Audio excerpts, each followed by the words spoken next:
आशा करता हूँ आप सब बहुत अच्छे होंगे। मेरा नाम है सिद्धांत अग्निहोत्री। स्टडी ग्लोस पे आपका बहुत बहुत स्वागत है। दोस्तों, तारिक रहमान ये आदमी है प्रधानमंत्री बांग्लादेश का। और मैंने आपको बोला था कि मोहम्मद यूनुस से बेटर कोई भी होगा, क्योंकि वो अमेरिका प्रोडक्ट है। और जिस तरीके से मोहम्मद यूनुस ने, उस बुड्ढे ने नफरत फैलाई थी, अच्छा हुआ वो चला गया। फरवरी में तारिक रहमान सॉन्ड as the PM of Bangladesh. और अभी भारत और बांग्लादेश के रिश्ते अच्छे हो रहे हैं। बट मैं 5 चीज़ें बताऊंगा जो भारत को करनी चाहिए और क्यों ये इतना इंपॉर्टेंट है, क्यों एक मैसेज से पाकिस्तान बिलबिला उठा है। उनके जर्नलिस्ट से लेकर हर कोई ट्वीट कर रहा है। बहुत बोल रहे थे ना बांग्लादेश, अरे T20 वर्ल्ड कप। अभी देखिए जो ओडीआई सीरीज हुई है, बांग्लादेश ने पाकिस्तान को हरा, उसमें क्या नौटंकी हुई है। समझ लीजिए कि बस मारपीट ही बाकी रह गई थी। चलिए बात करते हैं, लेकिन उससे पहले हमारा फाइनेंशियल फ्रीडम का बहुत ही शानदार कोर्स है, आप इसको अवेल करें, क्योंकि 1 अप्रैल से क्लास शुरू होगी। तो stock market, SIP, share market सब हम आपको बताएंगे। 400 रुपए का कोर्स है, ये एक सर्टिफिकेशन कोर्स रहेगा।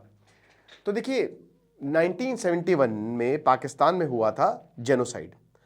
अब यहां पे जो तारिक रहमान है, उन्होंने एक मैसेज दिया। 25 मार्च को ये शुरू हुआ था। पूरी कहानी आपको पता ही है, बहुत ही मैं 1 मिनट में आपको समझा देता हूं। वैसे मैंने ढेरों लेक्चर्स लिए हैं। शेख मुजीबुर रहमान, मतलब जब पाकिस्तान बना 1947 में, तो एक वेस्ट पाकिस्तान जो आज का पाकिस्तान है, और ईस्ट पाकिस्तान जो आज का बांग्लादेश है। तो ये दो पाकिस्तान बने। मेजॉरिटी पे बंटवारा हुआ कि भाई पॉपुलेशन जो है वो बंगाल की पॉपुलेशन जो है आधी वो चाहती है पाकिस्तान। तो अब उसके बाद पाकिस्तान ने हमेशा, जो आज का बांग्लादेश है, उस समय का ईस्ट पाकिस्तान को सेकंड क्लास सिटीजन ट्रीट किया।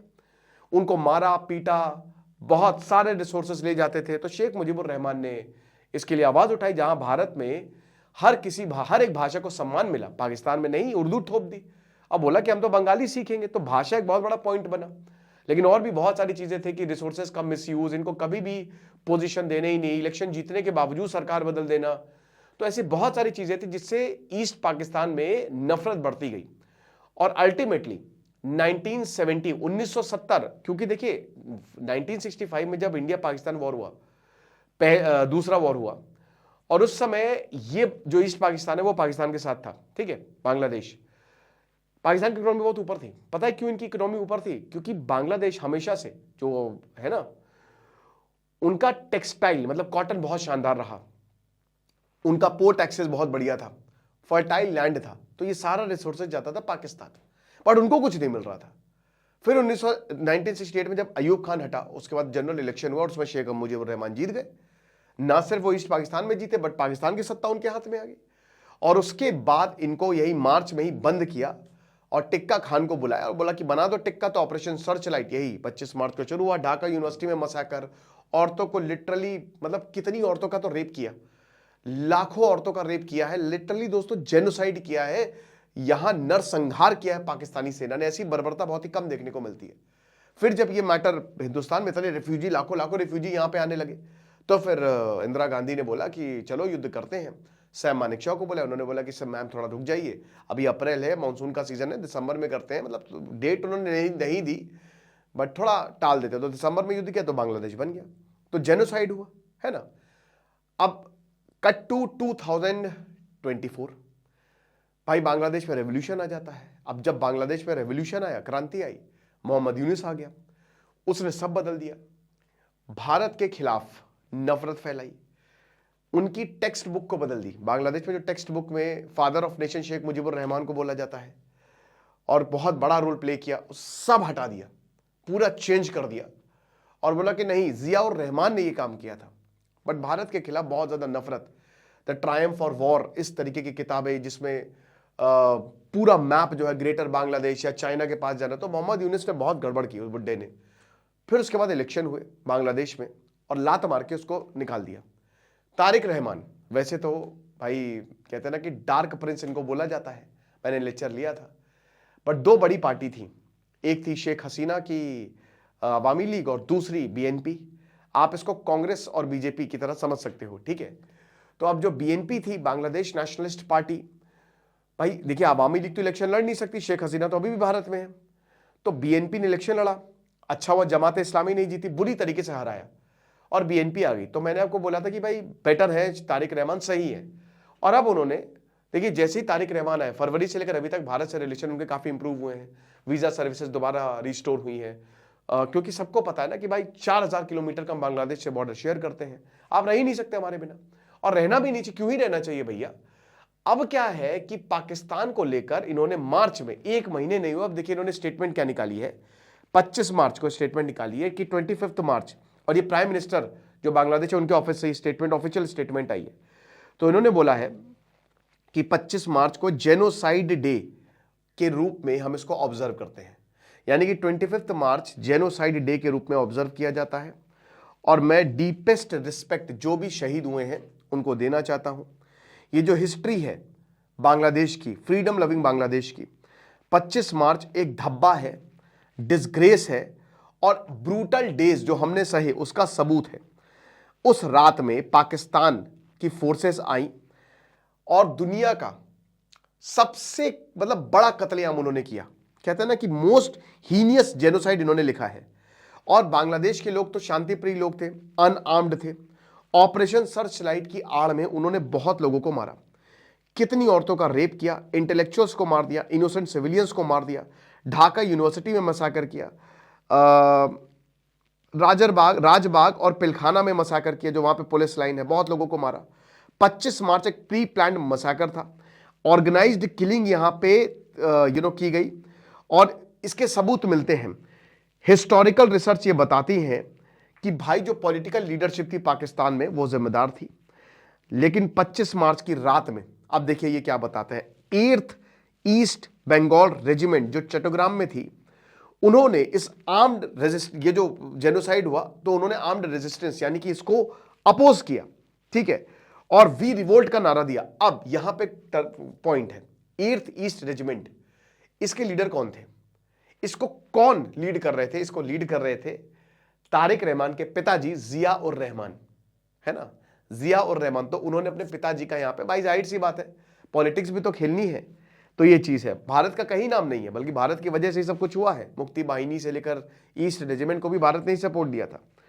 तो ये जो वैल्यू है जो हमको आज़ादी मिली है, और फ्यूचर जनरेशन इस आज़ादी का जो फायदा ले रही है, उनको इस 25 मार्च के बारे में जानना चाहिए।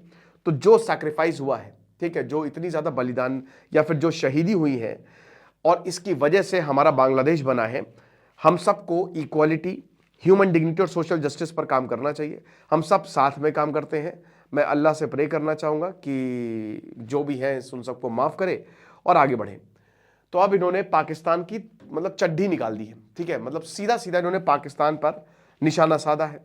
तो अब बात वही है कि पाकिस्तान के ऊपर तो इन्होंने निशाना साधा है, अब पाकिस्तान बिलबिला गया है। पाकिस्तान के बहुत से जर्नलिस्ट जो हैं वो ट्वीट कर रहे हैं कि अरे आपने ऐसा क्यों बोल दिया, ऐसा तो नहीं होना चाहिए था, हमने क्या बिगाड़ा है आपका, हम तो सब कुछ आपके लिए कर रहे हैं। तो ये मामला है पूरा का पूरा, भारत को बहुत अच्छा लगेगा। जाहिर सी बात है कि पाकिस्तान के पास अगर बांग्लादेश जाएगा तो उसको कुछ भी नहीं मिलने वाला। भारत ने तो डायरेक्टली मदद की थी, बट भारत का नाम नहीं है, मुजीबुर रहमान का नाम नहीं है, नहीं होगा, वो नहीं होगा। बट चलो, कुछ ना होने से तो कुछ ही बेहतर है ना, ठीक है। तो ये अब देखिए, ना पिंडी ना दिल्ली, बांग्लादेश फर्स्ट, बीएनपी अपने नेशनलिस्ट अप्रोच के लिए जानी जाती थी, और यही इन्होंने नारा दिया। बट ऐसा नहीं कि बांग्लादेश और पाकिस्तान के रिलेशन खराब हो गए, बट साइन उन्होंने दे दिया है कि लो पे पहुंचेंगे, क्योंकि पाकिस्तान से उनको कुछ मिलना तो है नहीं, बट चाइना से उनको बहुत ज्यादा मिलना है, ठीक है। ये कोल्ड पीस वाला सिनारियो रहेगा कि ना दोस्ती ना खुली दुश्मनी। जो कोल्ड पीस रहता है ना, 1971 का मुद्दा बार बार उठेगा, क्योंकि पाकिस्तान ने अभी तक इस जेनोसाइड को एक्सेप्ट ही नहीं किया। Pakistan till now has never accepted the genocide कि उन्होंने कोई जेनोसाइड किया था, ठीक है। तो ये जब तक एक्सेप्ट नहीं करवा लेंगे तब तक ये काम, और अभी तो 4-5 साल तक रहेंगे तारिक रहमान, और कोई पार्टी तो है नहीं। तो ये चीज है। चाइना फैक्टर भी बहुत बड़ा है, वो भी गेम बदल सकता है भाई, इकोनॉमी के लिए, पॉलिटिक्स के लिए, रीजनल बैलेंस के लिए। और भारत को, क्योंकि भारत कई बार ऐसा होता है, देखिए भारत की भी थोड़ी बहुत गलती रही है, ऐसा नहीं कि भारत अगर कुछ मुद्दों पर थोड़ा ठीक डिसीजन लेता ना, तो शायद बांग्लादेश जो है वो अलग तरीके से बिहेव करता। जैसे तीस्ता रिवर, सबसे इंपॉर्टेंट मुद्दा। अब उस समय वेस्ट बंगाल से 10 साल पहले अगर ममता बनर्जी थोड़ा सा वो समझदारी का डिसीजन देती ना, तो वाटर शेयरिंग हो जाती। बट क्योंकि ये डील नहीं हुई, तो शेख हसीना जो है वो चाइना के पास गई और भारत को दिखाया कि देखिए हम चाइना के पास जा सकते हैं। तो ये चीज़ है, भारत के लिए बहुत स्ट्रैटेजिक एडवांटेज है, ठीक है, क्योंकि भारत की वजह से बांग्लादेश बना है।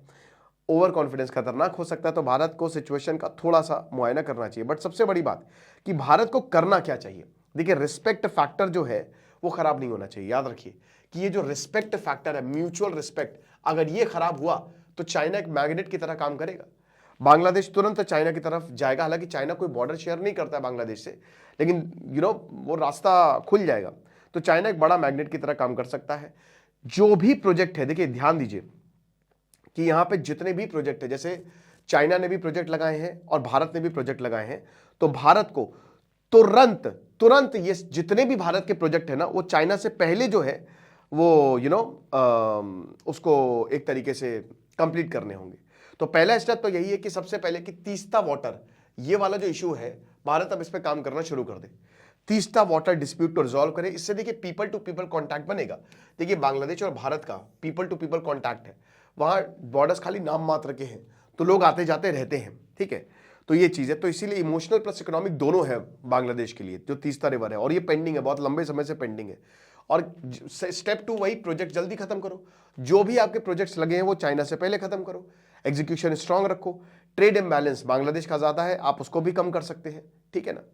फिर उसके बाद रिस्पेक्ट बेस्ड डिप्लोमेसी, जो मैंने बताया कि बिग ब्रदर, बार बार बिग ब्रदर का भारत एटीट्यूड दिखाता है, तो उसको भी थोड़ा सा यहाँ पे टोन डाउन करना पड़ेगा। वैसे तो भारत है ही है, बिग ब्रदर तो है ही, और ये इसमें बोलने में क्या बुराई है, लेकिन इसको टोन डाउन करना पड़ेगा। और कनेक्टिविटी और इकोनॉमी पे अगर फोकस होता है तो चीजें बेहतर हो सकती है। बट एक चीज पक्की है कि ये जो मैसेज दिया है तारिक रहमान ने पाकिस्तान को, ये बेहतरीन है, क्योंकि उनको भी पता चल रहा है ना कि ये देश जो है, देखिए ध्यान दीजिए कि पाकिस्तान इस समय अमेरिका के साथ है, और अमेरिका हमेशा से सेंट मार्टिन आइलैंड नहीं मिला, तख्ता पलट करवा दिया, और अभी भी अमेरिका में इतनी औकात है कि दोबारा भी वो तख्ता पलट करवा दे। तो ये बातें बांग्लादेश को समझ में आ रही हैं। बाकी आपको क्या लगता है, आप मुझे कमेंट बॉक्स में बताइएगा। Thank you so much.